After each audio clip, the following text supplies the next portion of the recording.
여러분 안녕하십니까, 박철호입니다. 날씨가 많이 덥죠. 저도 여기까지 오는데 좀 땀 좀 삐질삐질 흘리고 왔는데 날씨가 점점 많이 더워진 것 같은데 여러분 또 어떠십니까? 시원한 에어컨 밑에서 지금 도서관에서 공부하고 계시는 분도 계실 거고, 그 다음에 또 학원이나 아니면은 여타 교육기관에서 열심히 취업에 준비하고 계신 분도 계실 거고, 또라는 현장 실습이라는 그런 부분에 가셔서 열심히 또 실무 경력을 쌓고 계시는 그런 분들도 계실 겁니다.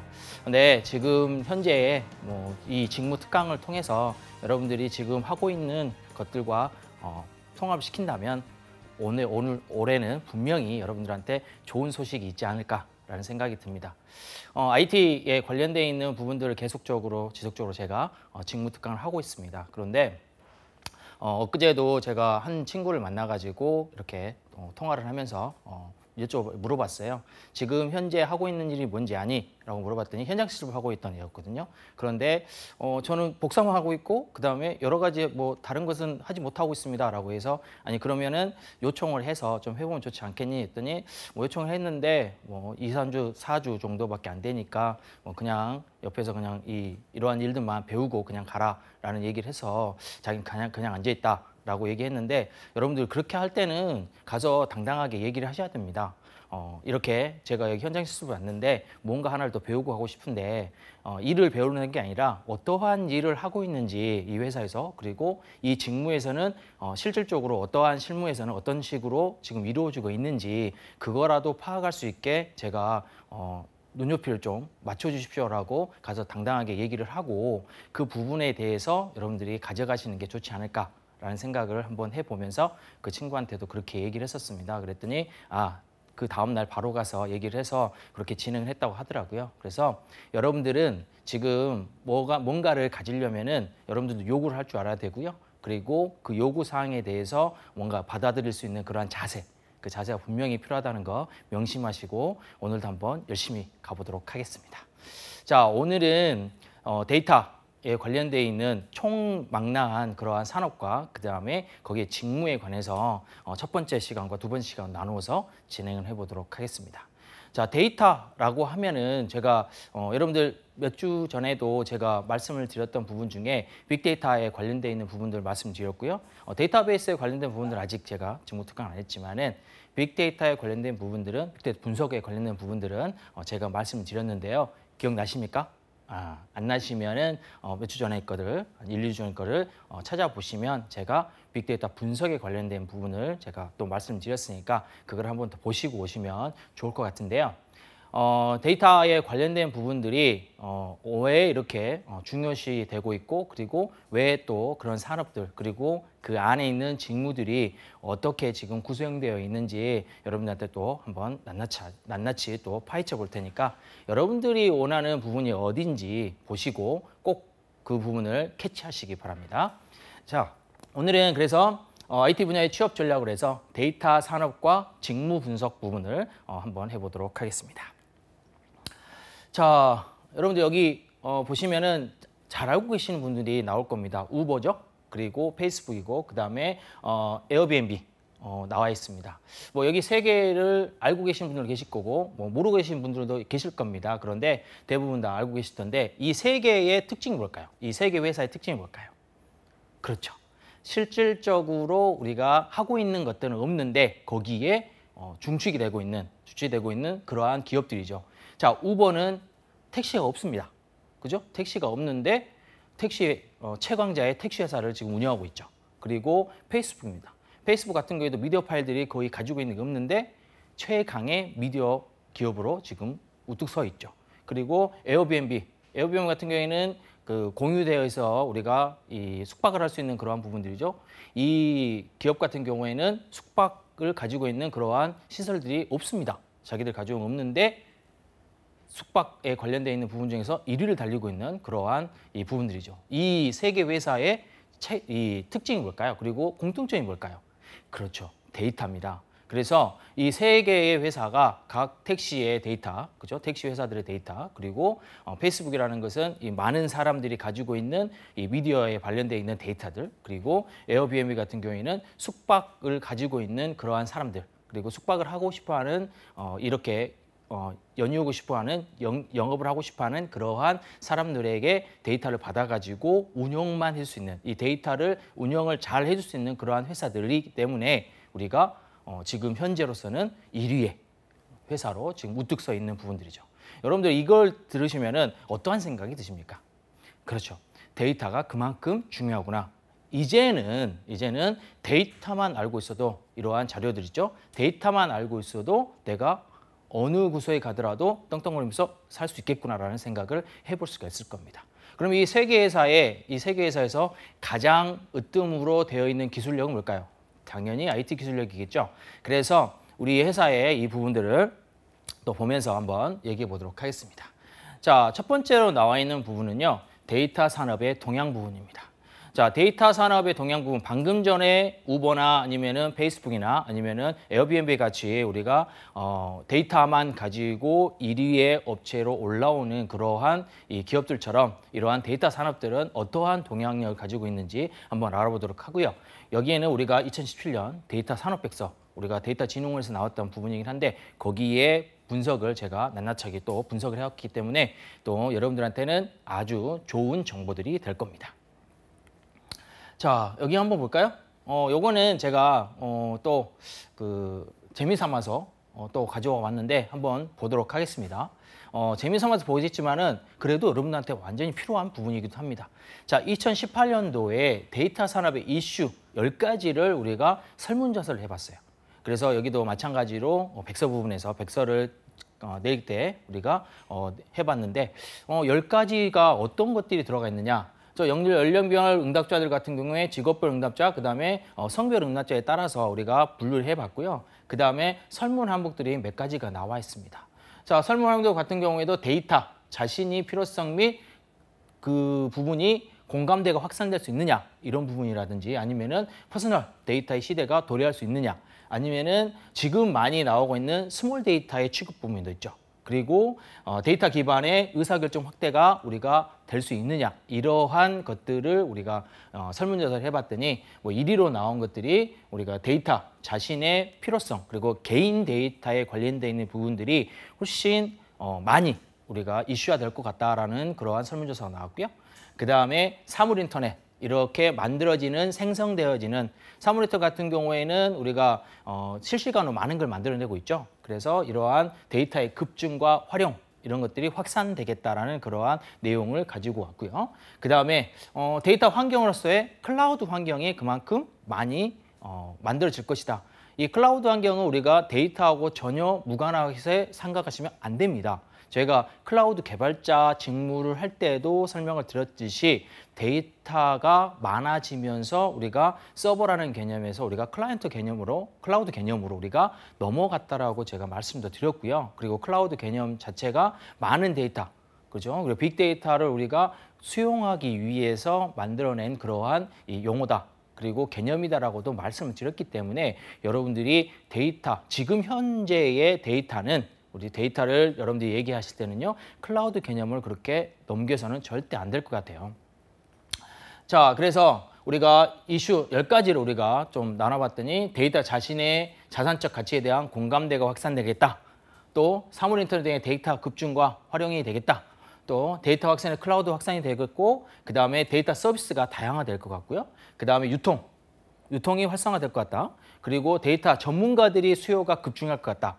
그리고 데이터 기반의 의사결정이 확대될 것 같고요. 그리고 데이터 품질 향상을 노력해야 될 것 같고 개인 데이터 보호와 데이터의 표준화를 우리가 지속해야 되겠다는 이런 10가지 이슈가 발표가 됐었습니다.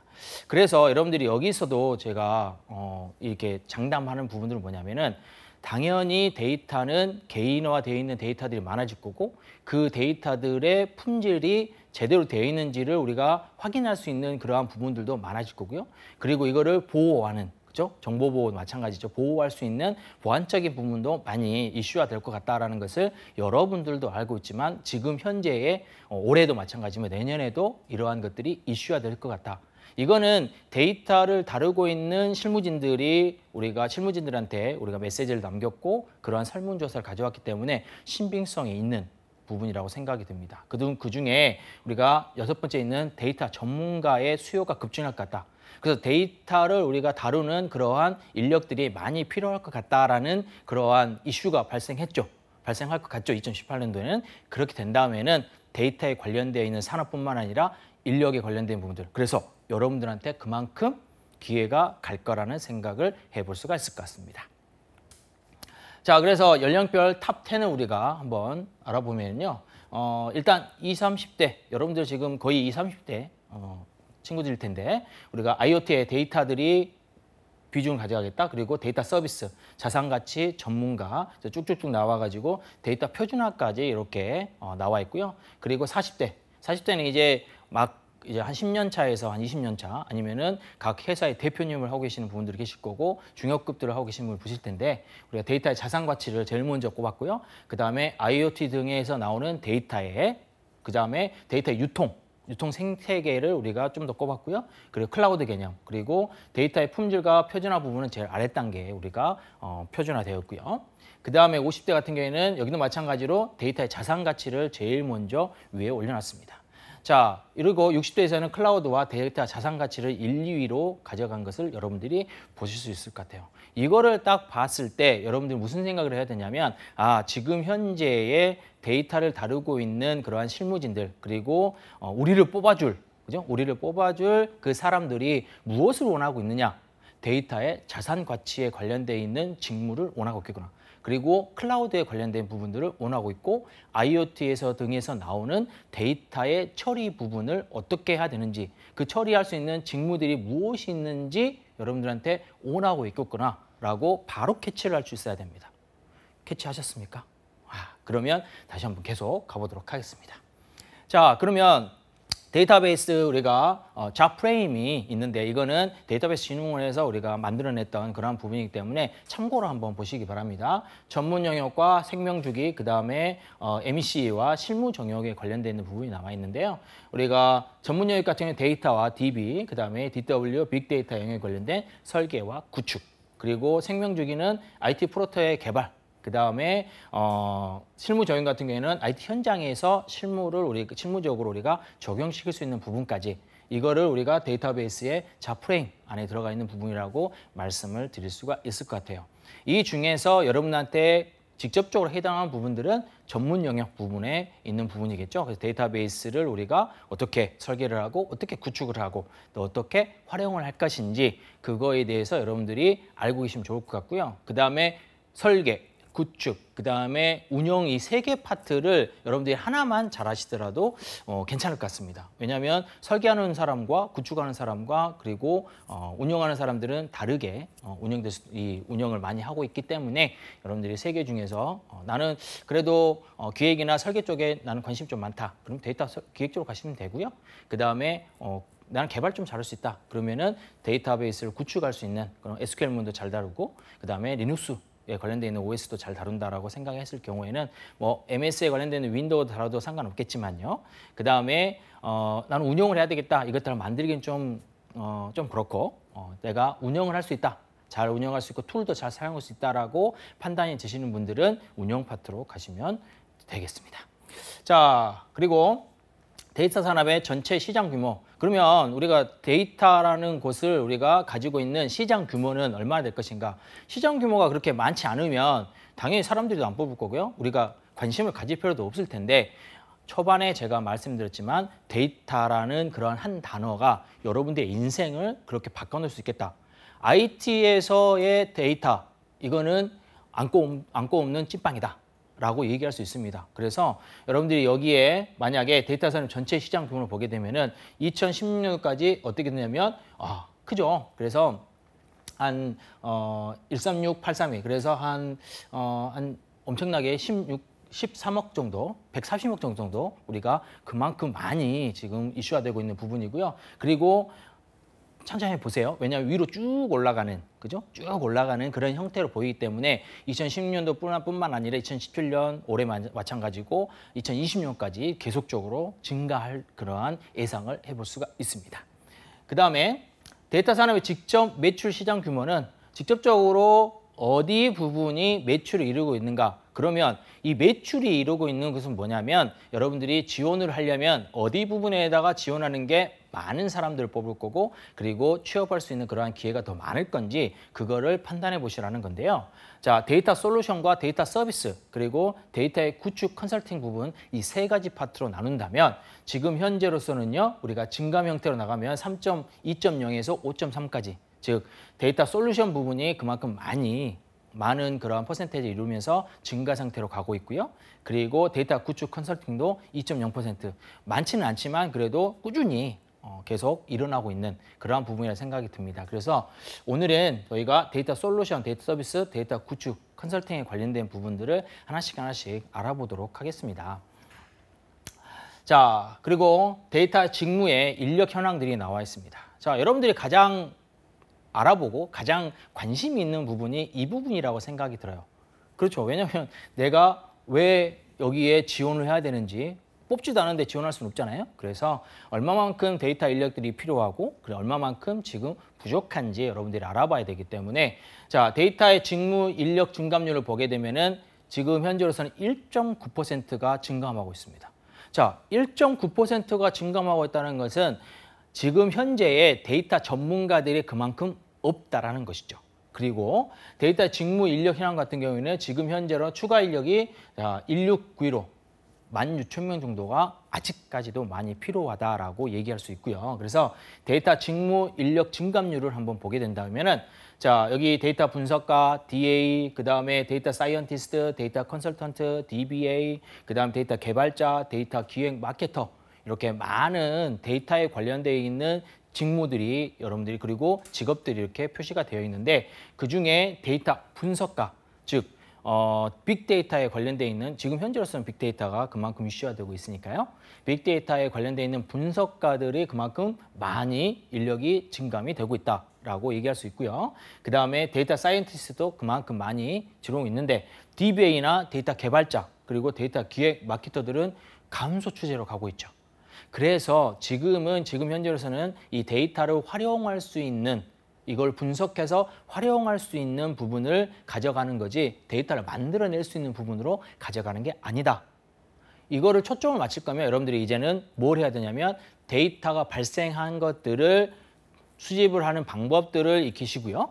그다음에 그 수집한 것을 활용을 어떻게 할 것인가 그리고 그 활용한 것을 어떻게 우리가 산업에 입힐 것인가를 여러분들이 연구하고 그다음에 생각을 많이 해보셔야 된다는 것이죠. 이해하시겠습니까? 자, 그다음에 데이터 직무 인력 현황을 보게 된다면 위에서 지금 데이터 개발자, DBA, 데이터 엔지니어 여러 가지 부분이 나와 있습니다. 그중에 데이터 개발자들이 34.9% 그리고 데이터 분석가가 13.7% 지금 현재로서는 데이터 개발자가 많겠죠. 왜냐하면 그만큼 데이터 개발자들이 필요로 했었고요. 지금까지는. 그런데 이제는 데이터 분석가들이 필요로 하겠다라는 것입니다. 그래서 데이터 개발자들은 이제 감소 추세로 갈 거고요. 그리고 데이터 분석가는 증가 추세로 갈 수밖에 없는 겁니다. 하지만은 갑자기 데이터 개발자를 다 없애버릴 수는 없잖아요. 그래서 아직까지는 34.9%, 즉 전체 인원의 34% 정도는 우리가 데이터 개발자를 원하고 있기 때문에 데이터 개발자로서의 서로 여러분들이 직무를 원한다면 거기에 한번 도전해 보시는 것도 괜찮을 것 같습니다. 그리고 데이터 분석가, 나는 우리가 한 5년이나 10년 정도 나는 좀 더 높게 보고 있다. 아니면은 데이터 분석에 대해서 나는 아니면은 경제학과나 아니면 경영학과 정도에 나왔다. BIT 계열 나왔다. 그런데 IT 계열 쪽으로 가고 싶다 하시는 분들은 데이터 분석가로서도 충분한 자질이 있기 때문에 거기에다 도전해 보시는 것도 괜찮을 것 같습니다. 자, 그다음에 데이터 컨설턴트나 데이터 사이언티스트 같은 경우에는 지금 많은 인력들이 없는 것을 여러분들이 볼 수 있죠. 특히 데이터 사이언티스트 같은 경우에는 많은 인력들이 없습니다. 이 많은 인력이 없다는 것은 뭐냐면 수요가 그만큼 많이 늘어나고 있는데 그만큼 많이 없어진다는 것은 뭐냐면 인건비가 그만큼 비싸다라는 얘기죠. 희소성이 있을 만큼 그만큼 많이 인건비가 많이 올라가고요. 그다음 연봉이 많이 올라갈 수밖에 없겠죠. 그래서 지금 현재로서는 데이터 사이언티스트들의 연봉이 그만큼 많이 올라가 있습니다. 그리고 데이터 개발자들도 마찬가지고요. 그다음에 데이터 분석가도 그만큼 많은 연봉을 가지고 가고 있습니다. 여러분들도 지금 늦지 않았어요. 데이터 분석가라든지 데이터 사이언티스트가 되기 위해서 어떻게 해야 되는지 여러분들이 알아보고 그거에 대해서 준비를 해보시면 좋겠죠. 제가 초반에 얘기했지만 몇 주 전에 제가 데이터 분석에 대한 직무를 제가 방송을 했기 때문에 여러분 그걸 찾아보시면 될 것 같습니다. 자, 그 다음에 데이터 직무의 인력이 부족률. 얼마만큼 인력이 부족한지 또 알아봐야 되겠잖아요. 평균 부족률이 14.2%입니다. 14% 정도가 평균적으로 연마다 평균적으로 부족합니다. 지금 이거는 계속 증가 상태가 나와 있는데 그중에 가장 많이 부족하는 것은 데이터 사이언티스트라고 나와 있죠. 25% 정도, 그러면 한 4분의 1 정도는 데이터 사이언티스트들이 이제 가져가야 되는데 그 부분들이 많이 부족하다. 그러면 여러분들도 생각해봤지만 방금 전에 제가 말씀드린 것처럼 데이터 사이언티스트들이 그만큼 많이 필요한 만큼 아직까지는 없다라는 얘기죠. 그래서 지금 데이터 사이언티스트를 하기 위해서는요, 최소한 5년에서 제가 생각해 5년에서 7년 정도의 그 정도의 이 경력을 가지고 있는 분들이 이제 연구 한번 해봐야 되겠다라고 입문할 수 있는 그러한 부분이라고 생각도 드는데요. 지금 현재로서는 2~3년 차 같은 경우에도 데이터 사이언티스트의 일을 할 수밖에 없는 이제 그러한 이 구조로 되어 있기 때문에 지금이 여러분들한테는 적기일 수도 있어요. 그죠? 데이터 사이언티스트로 갈 수 있는 적기일 수도 있습니다. 그리고 지금 현재 이걸 보고 있는 대학교 1학년, 2학년 학생들도 마찬가지예요. 데이터 사이언티스트들, 나는 한 4년 뒤에 졸업할 건데요. 한 3년 뒤에 저는 군대 갔다 와야 되니까요. 또 한 6년 뒤에 또 졸업할 것 같은데요. 그래도 늦지 않습니다. 지금부터 준비하시는 게 가장 좋을 것 같아요. 자, 그 다음에 또 데이터 분석가, 그 다음에 DA, 그 다음에 데이터 개발자 순으로 쭉 이제 부족률이 나오고 있습니다. 자, 이 부족률이 나오고 있다는 것은 뭐냐면 그만큼 많이 필요로 하는데 수요가 그만큼 많은데 뭐가 없다는 겁니까? 그렇죠? 전문가가 없다는 겁니다. 내가 그만큼 일을 시키고 싶은데 그러한 전문가들이 없기 때문에 수요만 많은 거지 거기를 채워줄 사람들이 없는 거기 때문에 여러분들이 신입이든 아니면은 경력자지만 다시 재취업을 원하든 간에 도전을 해보시라는 거죠. 그러면 여러분들한테는 길이 보일 수 있다는 겁니다. 자, 그러면 데이터 산업의 우리가 미래. 그러면 데이터 산업은 우리가 해봤는데 지금은 이렇게 부족률도 있고요. 그 다음에 충원도 이렇게 돼야 될 것 같고 그 다음에 평균적으로 그만큼 많은 인력들이 있을 수밖에 없는데 그러면 이거를 지금 당장은 이것 때문에 우리가 취업을 했어요. 하지만 우리가 미래가 있어야 되지 않을까. 그죠? 그래서 데이터 산업에는 어떠한 미래들이 있는지 한번 알아보도록 하겠습니다. 자, 기술 기반의 3대 혁신 부분이 나와 있어요. 자, 기술 부분의 3대 혁신 중에 첫 번째가 산업 생태계 확산입니다. 지금 산업 생태계가 데이터 산업에 대한 생태계가 그만큼 확산이 되고 있고 2018년도에 우리가 탑 이슈가 될 만한 탑 10에도 들어가 있었죠. 그 다음에 개인 데이터의 기반이 확산되고 있습니다.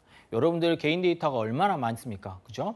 여러분들이 깨어나서 그 다음에 활동을 하고 다시 잠자리에 들 때까지 CCTV에 노출되는 횟수들이 거의 80회에서 150회 정도까지 된다니까 이것만 해서라도 데이터가 개인 데이터가 엄청나게 많이 확산되고 있는 것을 알고 있을 거고요.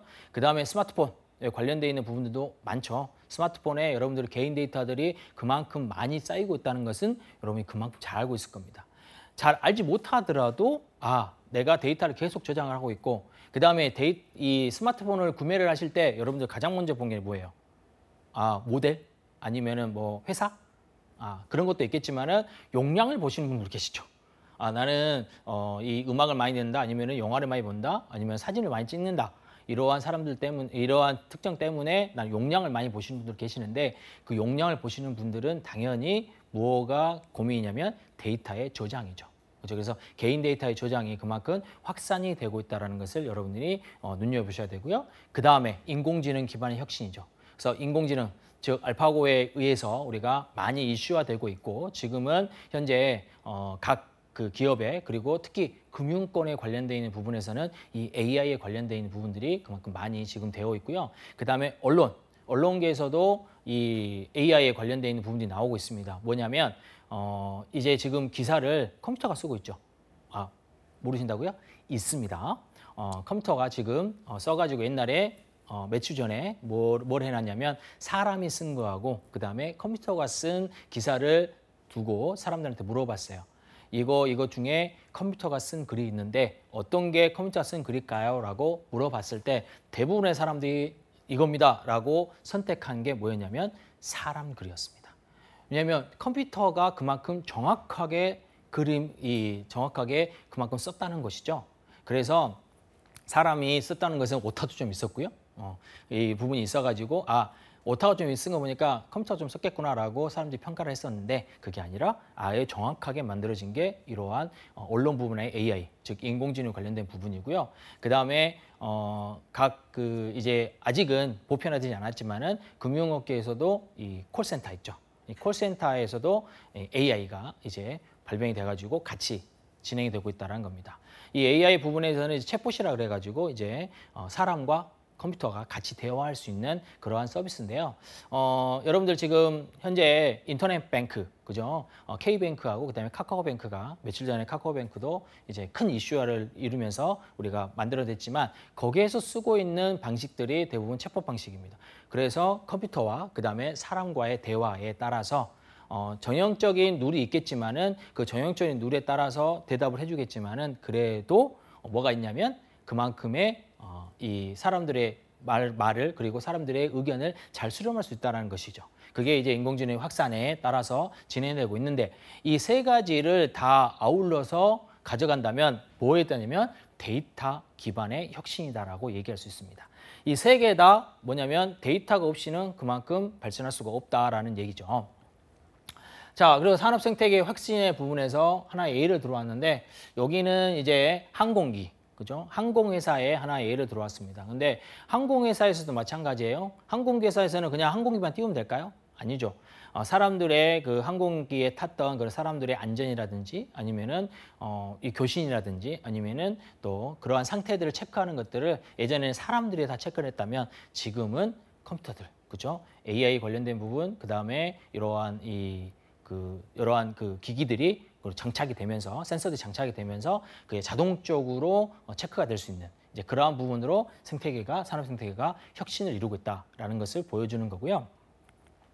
그 다음에 개인 데이터의 기반이 혁신이라는 것은 지금 소매업자나 의사나 보험회사나 은행이나 부동산 중개업자들이 다 요청하는 부분들이 기관을 통해서 뭐 직업이라든지 금융권이라든지 아니면은 집이라든지 구매 등을 다 가져갈 수 있다. 거기에 연이어서 뭐냐면 마이데이터, 즉 영국에서 나왔던 부분이긴 하지만은 그리고 미국에서는 스마트 공시라 그래가지고 나왔긴 하지만은 해외에서도 이렇게 개인 데이터가 그만큼 많이 이슈화되고 있고 많이 사용될 수 있다. 그래서 이러한 은행이라든지 신용카드 회사라든지 다 개인 데이터들을 이용해서 공유를 해가지고 이용해서 우리가 개인 데이터들이 기반이 확산되고 혁신을 이루고 있다라고 얘기할 수 있습니다. 그만큼 개인 데이터가 많이 중요성을 가지고 있다라는 것이죠.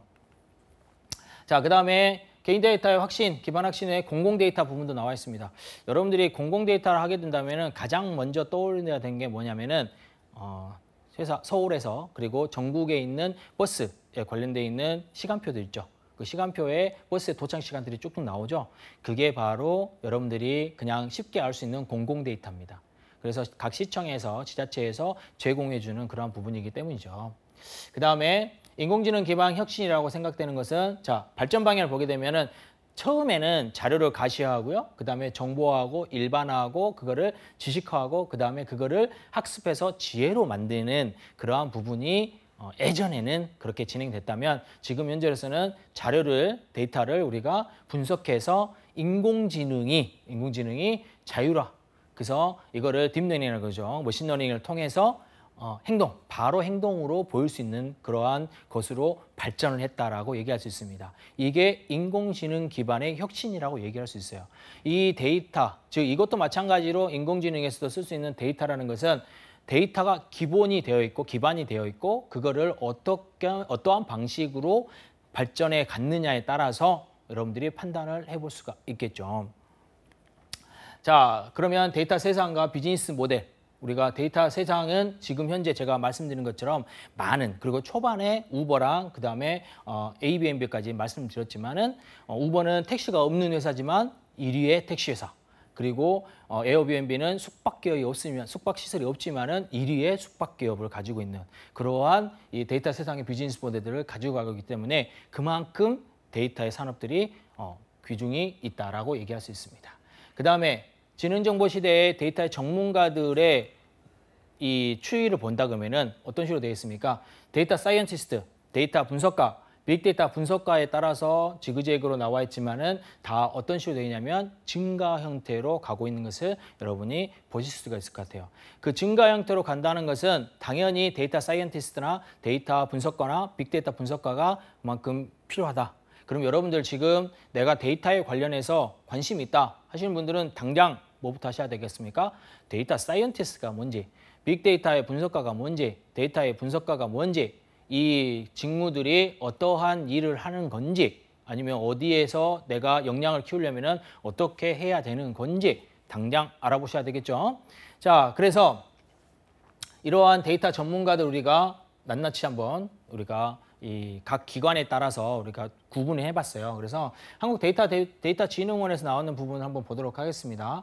자, 데이터 설계는 데이터 아키텍처라고 그랬고요. 그다음에 데이터 개발은 데이터 개발자, 그리고 운영 관리는 데이터 엔지니어라고 말을 합니다. 그다음에 앞에 구분은 여러분들이 딱 봤을 때 뭐냐면 직무라고 얘기할 수 있고요. 뒤에 나와 있는 부분들은 직군, 즉 직업이라고도 얘기할 수 있습니다. 그래서 데이터 활용하는 부분들은 데이터 분석가나 데이터 사이언티스트 나왔죠. 데이터 사이언티스트가 어디에 나왔습니까? 데이터를 활용할 수 있는 부분이 나왔죠. 그죠? 그래서 데이터를 활용하고 분석, 시각화, 연구하는. 그래서 예전에는요, 이러한 시각화 부분이 없었습니다. 그 시각화를 하는 것도 있었지만 다 파워포인트나 아니면 다른 여타, 그죠? 그러한 툴도 이용해서 했는데 지금은 R이라든지 아니면은 스파크라든지 이러한 이 시각화를 시킬 수 있는, 그리고 정형화 시켜서 그 다음에 분석해서 그거를 시각화 시킬 수 있는 이 삼위일체를 다 할 수 있는 그러한 이 프로그램적인 부분들, 툴이 많이 발전했기 때문에 우리가 이러한 시각화를 시킬 수 있는데, 그러한 시각화를 다루고 있는 사람들이 무엇이냐면 데이터, 빅데이터 분석가, 또 데이터 사이언티스트라고 얘기할 수 있습니다. 그 다음에 데이터 관리하는 직무는 데이터의 사이언티스트와 DBA, 즉 데이터 사이언티스트들이 우리가 데이터를 관리하는 사람들이죠. 그리고 DBA들, 그렇죠? 데이터베이스의 어드민이죠. 어드민 관리자라 그래가지고 데이터를 관리해주는 사람들이죠. 그래서 지금 이러한 부분들이 또 하나의 직무로 가져갈 수 있고요. 데이터를 판매하고 데이터를 컨설팅하고 있는 부분들도 지금 현재로서는 데이터 마케터, 데이터 컨설턴트로 우리가 일을 할 수 있다라는 것을 보여주는 그러한 표가 되겠습니다. 여러분들이 여기서 캐치해야 되는 것은 뭐냐면 데이터 사이언티스트들이 무슨 일을 하고 있고 데이터 분석가들이 또 무슨 일을 하고 있는지, 한번 직무가 어떻게 되어 있는지 간략하게라도 키워드라도 알아보는 그러한 기질을 발휘를 했어야 되겠죠. 자, 그 다음에 세 번째로는요, 데이터 산업의 시장의 현황을 좀 보도록 하겠습니다. 자, 지금 데이터 산업의 전체 데이터 솔루션과 구축 컨설팅과 서비스 분야가 쭉 지금 2016년까지 쭉 올라가는 것을 여러분들이 확인했었고요. 그 다음에 요거는 초반에 제가 그림으로 한번 보여드렸습니다. 그래서 한번 바로 넘어가도록 할게요. 이만큼 많이 지금 이슈화 되고 있고 그만큼 많이 또 이 인력들이 많이 필요할 수밖에 없다라는 것을 보여주는 도표입니다. 그냥 산업의 이러한 시장 규모라고만 그냥 여러분들 보지 마시고요. 이 시장 규모가 커지면 커질수록 사람들이 많이 필요할 거고, 이 사람들이 필요한데 우리는 IT 개발자고 IT인이잖아요. 그러면 IT가 이 부분에 어떻게 사용될 수 있을까? 여기까지 여러분들이 생각을 해봐야 되는 겁니다. 여기에 그냥 인력이 필요하겠구나. 그럼 나는 데이터에 그냥 데이터 산업을 할 수 있는 그러한 직무에 투자해봐야 되지. 그게 아니라 IT에서 이 시장 규모에서는 어떠한 IT 인력들이 필요할까라는 것을 거기까지 알아보셔야 된다는 것이죠. 자, 그 다음에 데이터 산업의 부분별 시장 규모, 즉 데이터 솔루션과 구축 컨설팅과 데이터 서비스 분야가 쭉 나와 있습니다. 이 부분을 여러분들이 증감률까지 해서 쭉 보고 있는데 그중에 데이터 솔루션 부분이 14.1%로 증감률이 훨씬 많죠. 그렇죠? 그래서 데이터 솔루션 부분이 그만큼 많이 이슈가 되고 있고 그만큼 많이 필요하다라고 얘기할 수 있습니다. 자, 그 다음에 국내 데이터 시장 규모도 여러분들이 지금 2020년까지 쭉 중장기로 본다 그러면은 계속적으로 변화가 되고 있다라는 것을 우리가 예상해 볼 수 있죠. 자, 그다음에 국내 데이터 산업의 부분별 시장 규모를 보면은 첫 번째가 데이터 솔루션 부분이었는데 데이터 솔루션 부분은 딱 보면은 아까 14.1%, 즉 증감률이 그만큼 많이 있는 걸로 보면서 쭉 올라간 것을 여러분들이 확인할 수 있을 거고요. 그다음에 자, DBMS 데이터 관리, 데이터 플랫폼, 데이터 수집 이러한 것들을 생각해 본다면 데이터 솔루션이 어떠한 것들에서 우리가 중요시 되고 있는가 이걸 나타내는 도표거든요. 그래서 데이터 솔루션이 어디에서 가장 부가를 나타내냐면 DBMS입니다. 데이터베이스 매니지먼트 시스템, 그래서 데이터베이스의 관리 시스템에서 이렇게 이슈화되고 많이 이슈화되고 있고요. 40% 정도가. 그리고 데이터 관리 부분에서 25%죠. DBA 관련된 부분에서. 그다음에 플랫폼이라든지 수집이라든지 품질이라든지 설계라든지 이런 부분들이 데이터 솔루션 부분에서 그만큼 많이 중요시되고 있다라고 퍼센테이지로 나타내는 부분입니다.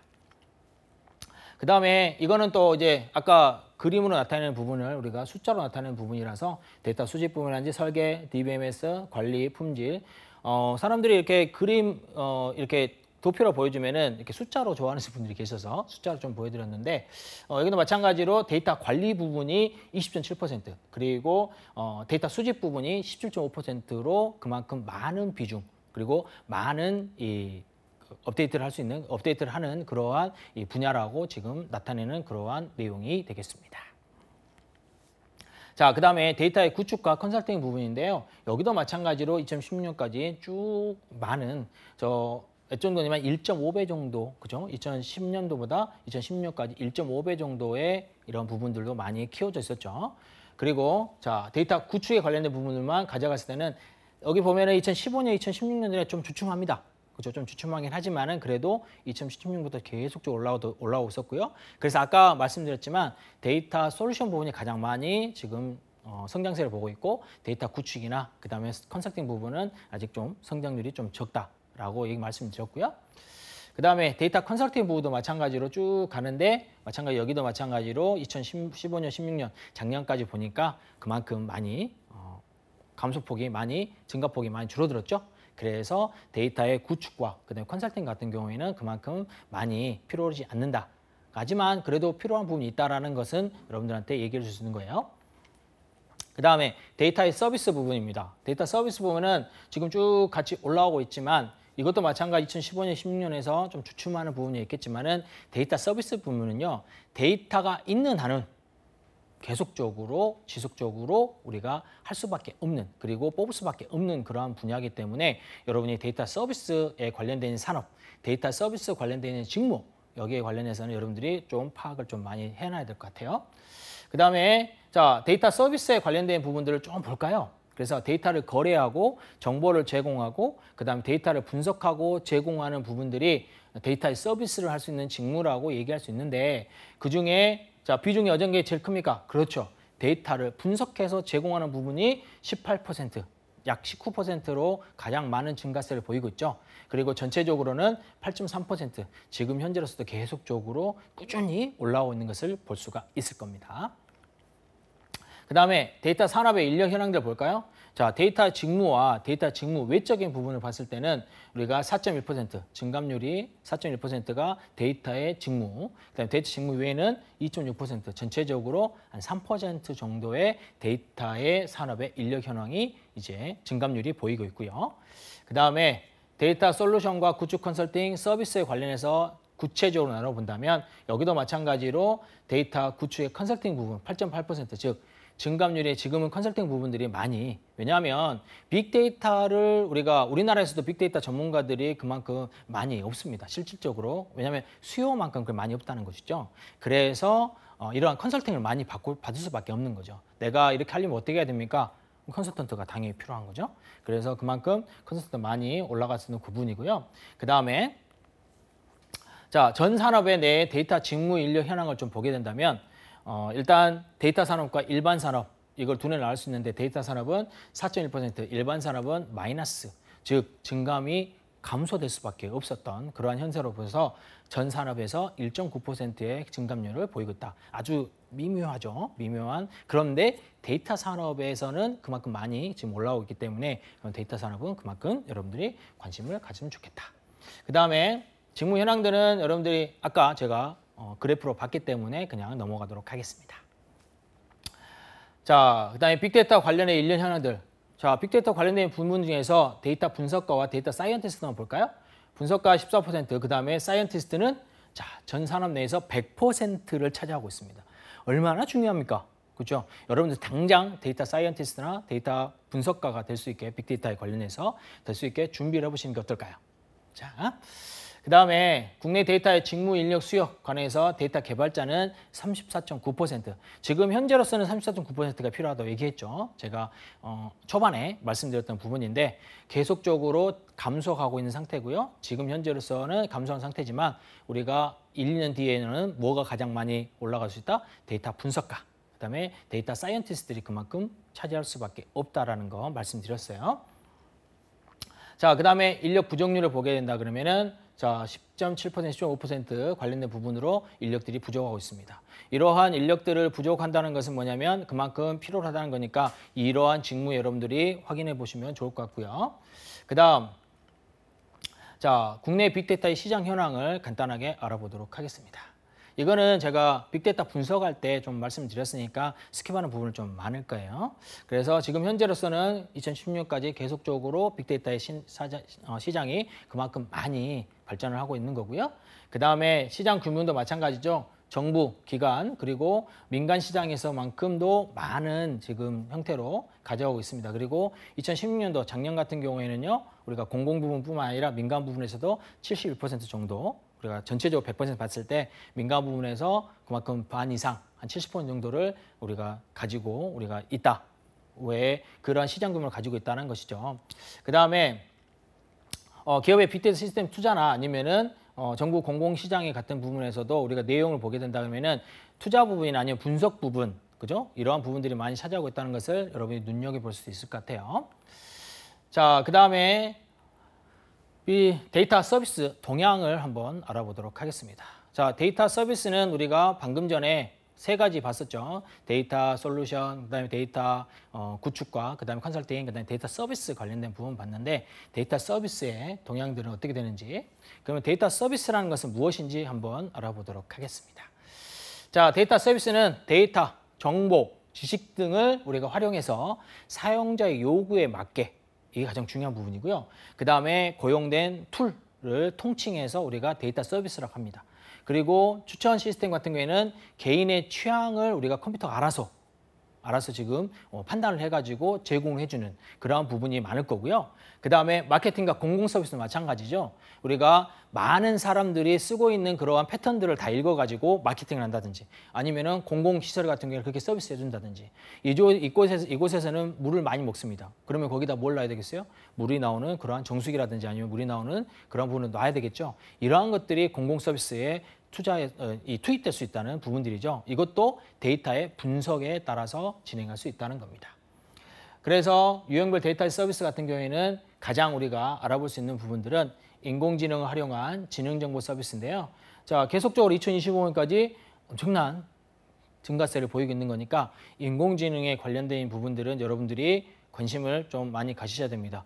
데이터 분석, 데이터 사이언티스트 다 인공지능에 관련된 부분들로 여러분들이 가져간다면 놓치시는 않으실 거예요.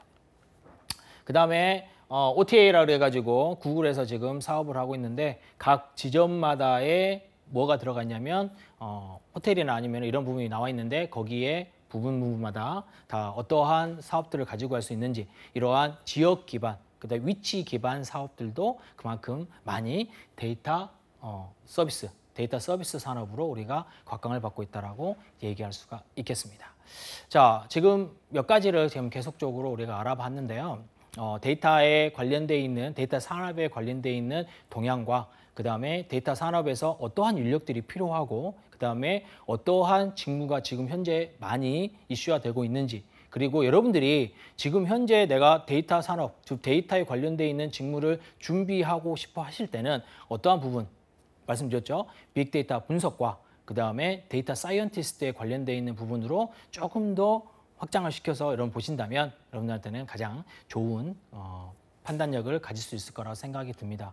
자, 오늘 이 시간은 일부로서 여기까지만 하도록 하고요. 다음 시간에는 또 여기 연이어서 우리가 데이터의 서비스에 관련되어 있는 부분들을 조금 더 알아보도록 하고요. 그다음에 그 뒤에 이제 이 데이터의 실질적인 기술력들이 어떤 게 필요한지 데이터 산업에서 이러한 기술력들이 어떤 게 필요한지 알아보고 그 기술력들을 여러분들이 또 연이어 가려면 어떻게 준비를 해야 되는지 거기에 대해서 알아보도록 하겠습니다. 자, 오늘은 여기까지만 진행하도록 할게요.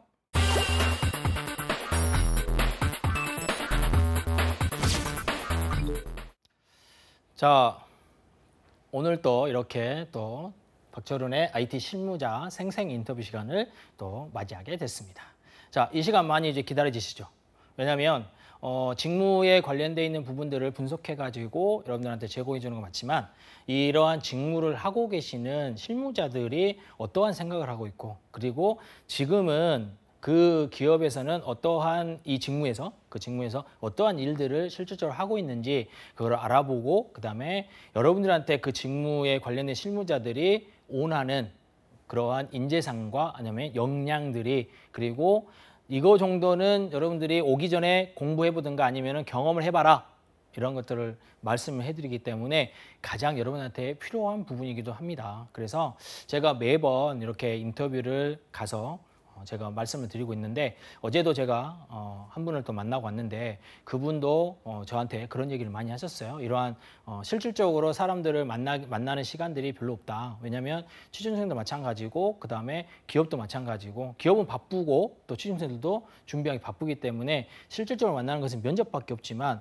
IT 기업에서는 그런 것들보다는 내가 지금 이 기업에서 어떠한 인재가 필요한지 그리고 어떠한 기술력을 가지고 있는 인재가 필요한지 알려주고 그거에 대해서 갖추고 있는 친구가 와가지고 지원을 한다면 바로 뽑을 수 있겠다. 뭐 이러한 뉘앙스까지 이제 비추는 거 보니까 여러분들도 이러한 부분들을 이러한 생생 인터뷰 시간을 가지고 충분히 할 수 있을 것 같아요. 자. 오늘 처음에 이제 아이엔나라는 곳에 이제 주식회사 아이엔나라는 곳에 이거는 저기 학동에 있습니다. 그래서 학동역 쪽에 있는데 대표회사 이경재 대표회사를 만나고 왔습니다. 자, 아이엔나라 같은 경우에는요 우리가 남양유업하고 같이 코옥해가지고 지금 현재 뭘 만들고 있냐면 유아 그다음에 엄마들 있죠. 유아와 유아를 하고 있는 하고 있는 엄마들에게 우리가 제공될 수 있는 그러한 앱들, 즉 유아를 어떻게 키우면 좋을까? 그다음에 유아를 키우고 있는 엄마들의 가장 큰 그 이슈는 뭐냐면 뭐 다이어트라고 하더라고요. 그래서 이 산후, 그죠? 산후 후에 다이어트를 많이 하기 때문에 그러한 부분들이라든지 또 유아를 어떻게 키워야 잘 키울 수 있을까? 이런 교육적인 부분이라든지 이러한 것들을 전체적으로 할 수 있는 그러한 서비스, 그 플랫폼을 만드는 그러한 작업을 하고 있는 그러한 회사에 아이엔나라는 회사를 다녀와 봤습니다. 이 대표이사를 만나면서 제가 어제 식사도 같이 하면서 제가 말씀을 드렸는데 이 곳에서 몇 주 전에, 몇 달 전에 한 달이나 두 달 전에 인력 채용을 한번 할 수 있는데 이 한 명을 뽑는데요. 뽑는데 몇 명이었냐면 60명이라는 어마어마한 숫자죠. 그래서 개발자 한 명을 뽑는데 60명이라는 이 친구들이 지원을 했고 거기에 30명이라는 또 1차 서류 정리를 해가지고 한 명을 뽑았다고 하더라고요. 그만큼 많은 이 사람들이 그리고 IT에 관련된 사람들이 많이 있으면서도 그만큼 많이 또 이 취업이 많이 어렵다라는 것을 또 엿볼 수 있는 그러한 부분이었습니다. 자, 그래서 간단하게 지금 회사 소개와 그다음에 현재 직무에서는 어떤 일을 하고 계신지 물어봤습니다. 자, 옛날에 임시 출산 육아의 서비스 기반에서 자, 인공지능, 그다음에 사물인터넷, 빅데이터에 관련돼 있는 기술을 융합을 통해서 4차 산업혁명의 선도적인 역할, 그리고 아이의 건강과 안전을 지키고 엄마들 그렇죠? 부모님들 안심시켜서 아이를 키울 수 있게 만들어주는 그러한 서비스, 다양한 서비스를 제공해주는 회사다라고 말씀드렸고요.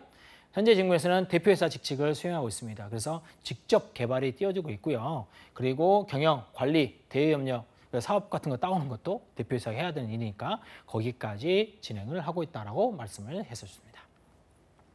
자, 그다음에 신입 직원의 연봉과 그다음에 회사에서 자랑할 만한 복지가 있다면 자, 2200에서 400 정도 사이에서 지금 진행되고 있고요. 그 다음에 밑에 복지가 좀 우스갯소리는 했겠지만은 자 지하철역에서 1분 거리에 있다는 게 복지였습니다. 이것도 좀 복지인 것 같아요. 그래서 이렇게 당당하게 또 대표이사가 말씀을 해줬고요. 그다음에 금요일 날 조기 퇴근, 4시에 조기 퇴근하는 거와 그다음에 월요일 날 11시까지 출근시키는 그러한 부분들을 권장하고 있는데요. 개발자들이 그렇게 안 한다 하더라고요. 왜냐하면 지금 또 바쁘고 그다음에 많은 프로젝트를 진행하고 있어서요. 주말도 없는데 이런 거 어떻게 지킵니까? 뭐 이렇게 개발자들이 얘기해서 같이 와서 이렇게 호흡을 맞추고 있다. 그래서 참 고맙다라는 말씀을 하더라고요.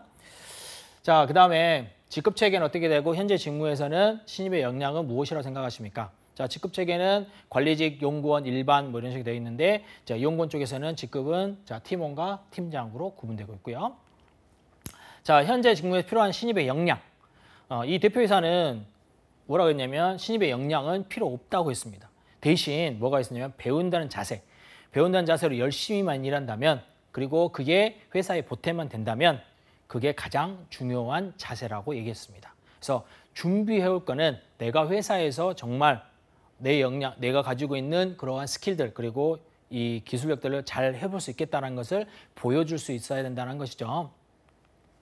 자, 그다음에 직원 채용은 어떻게 이루어지고 있나요? 그리고 실무 면접 때 지원자들한테 정형한 툴이 있나요? 라고 얘기했는데 서류 정형의 면접을 통해서 채용을 하고 있고요. 그다음에 정형한 툴을 넣고 담당 팀장이나 그다음에 임원, 그죠? 대표이사의 면접을 통해서 이 기술 면접을 진행하고 있다라고 말씀을 하셨습니다.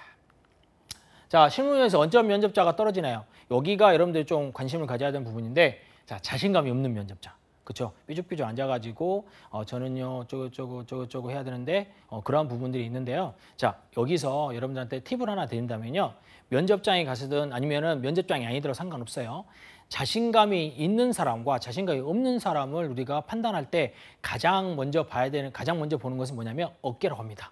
그래서 여러분들이 저 자세와 이 고자세를 얘기하는 거죠. 그래서 여러분들 생각했을 때 이러한 고자세, 그죠? 이렇게 고자세를 하는 게 가장 어깨를 딱 펴고, 그죠? 이렇게 펴고 나서 얘기를 하면은 그만큼 그걸 2분 동안만 하고 있으면은요, 고자세를 2분 동안 하고 있으면 그만큼 자신감이 이렇게 샘솟는다. 이런 심리학자들도 이렇게 얘기를 많이 하셨어요. 그래서 여러분들도 고자세로 그렇게 얘기하시는 게 자신감이 있어 보이겠죠. 그 다음에 자기가 하는 일에 적극성을 보여야 된다. 그죠? 자기가 무슨 일을 하고 있는지는 아직은 잘 모르겠지만 그래도 적극적으로 참여하겠다라는 그러한 의사를 밝혀라는 그러한 얘기죠. 그 다음에 채용 과정에서 인성과 직무 이거를 우선시했을 때는 어떻게 직무를 하실 거냐? 자, 저의 경우는 직무를 우선합니다. 왜냐하면 신입은 당장 일 잘하는 것을 원칙으로는 아니고 앞으로 직무 성장 가능성이 있어야 되기 때문이죠. 자, 제가 이렇게 생생 인터뷰를 계속적으로 지속해 오면서 개발자들, 그죠? 계속 내려가면 내려갈수록 사원급이나 아니면 대리급, 그다음에 과장, 그죠? 그래서 이렇게 그 관리직으로 올라오면 올라갈수록 우리가 직무를 우리가 좀 더 중시하는 그러한 과정이 있었고요. 그다음에 우리가 사원이나 대리 밑으로 내려갈수록 인성을 조금 중요시하는 그러한 부분이 있었습니다. 그래서 이거를 적절하게 구호 삼으면 될 것 같은데 여러분이 생각했을 때는 임원들이 여러분들의 이 취업의 당락을 좌우했다 그러면은 어디에다 투자를 먼저 하셔야 될까요? 그렇죠. 직무에다가 먼저 투자하신 것도 인성이 박힌 직무자가 그만큼 많이 필요로 한다라고 하는 것을 IT 기업에서는 여러분들이 기억을 하고 있어야 되겠죠. 그 다음에 현재에 필요한 지식이나 스킬 그 다음에 지원자의 경험을 따르는 프로젝트 방향 이것이 여러분들이 꼭 알아야 되는 부분이죠. 그래서 신입의 경우에서는 자 스스로 공부하는 학습 제가 한 몇 달 전에 말씀드렸던 그 부분에 셀프 스터디라는 게 있었습니다. 그렇죠? 스스로 학습하고 스스로 문제 해결을 할 수 있는 그러한 능력을 키우는 게 좋겠다라고 말씀드렸죠. 그래서 단순히 누구한테 배워서 공부하는 게 아닙니다. 그리고 단순히 누구한테 들어서 익히는 게 아니에요. 자기 스스로 문제를 해결해 볼 수 있는 그러한 능력을 키웠으면 좋겠다라는 것을 말씀드리는 거고요. 자, 지원자의 경험하는 프로젝트 방향 노란색으로 쫙 껐습니다. 뭡니까? 스스로 아이디어를 내보는 그러한 부분들. 내가 이렇게 아이디어를 내보고 내가 이렇게 한번 해봤으면 좋겠다라는 것을 아이디어를 내보고 그거를 프로젝트로 가져가 보는 그러한 형태로 가져가면 좋겠다라는 것입니다. 그래서 여러분들이 남들이 하는 그러한 부분들 특히 친구들이 했던 부분들, 옆에 있는 동료들이 말씀했던 그런 부분들에 대해서 얘기하지 마시고 여러분들이 직접 아이디어를 내보라는 겁니다. 이게 되든 안 되든 간에 나중에 이거를 숙소를 시키든가 아니면 더 늘리든가 할 수 있거든요. 그래서 프로젝트에 관련되어 있는 아이디어를 먼저 제공을 해보자라는 것입니다. 그 다음, 자기가 고민해서 아이디어를 내야 하는 재미도 있고 역량도 강화가 되기 때문이라는 것을 말씀드렸어요. 자, 그 다음에 신입 지원자는 꼭 하고 싶은 말이 있다면 마지막으로 물어봤습니다. 새로운 기술이나, 그죠? 그 다음에 금방 나타나 항상 연구를 할 수 있는 그러한 자세가 있어야 된다는 것이죠. 제가 IT 직무 특강을 하면서 가장 우려하고 가장 관심 있어 하고 그 다음에 신경 쓰는 건 뭐냐면 최신 이슈입니다. 그죠? 최신의 이러한 부분들이 많이 이슈화 되고 있는 것을 많이 가져가기 때문에 이 대표회사도 그만큼 최신에 관련되어 있는 부분들을 더 많이 연구해야 된다는 그러한 자세를 보여야 된다는 것이었죠. 그리고 마지막으로 4차 산업혁명 시대에는 IT가 없으면 절대적으로 안 되는 부분이 있기 때문에 IT 분야의 자부심을 가지고 그 부분에 직장 또는 직무에 도전해 보시면 충분히 여러분은 할 수 있을 거라고 자신감을 불어드릴 수 있는 그러한 말씀을 하셨어요. 제가 생각할 때도 마찬가지입니다. 여러분들도 이 대표회사가 한 말처럼 그리고 이러한 대표회사가 가지고 있던 그러한 마인드처럼 어느 구선을 가든 간에 IT의 직무는 그만큼 많이 필요하다는 것을 알고 계속적으로 도전하시면 좋을 것 같습니다. 자, 오늘도 이렇게 IT 직무에 관련된 부분, 데이터 직무에 관련된 부분과 그 다음에 생생 인터뷰를 통해서 여러분들을 만나봤습니다. 도움이 많이 되셨습니까? 자, 그러면 다음 시간에 다시 뵙겠습니다. 고맙습니다. Check me now, what do you know? I'm head first all in.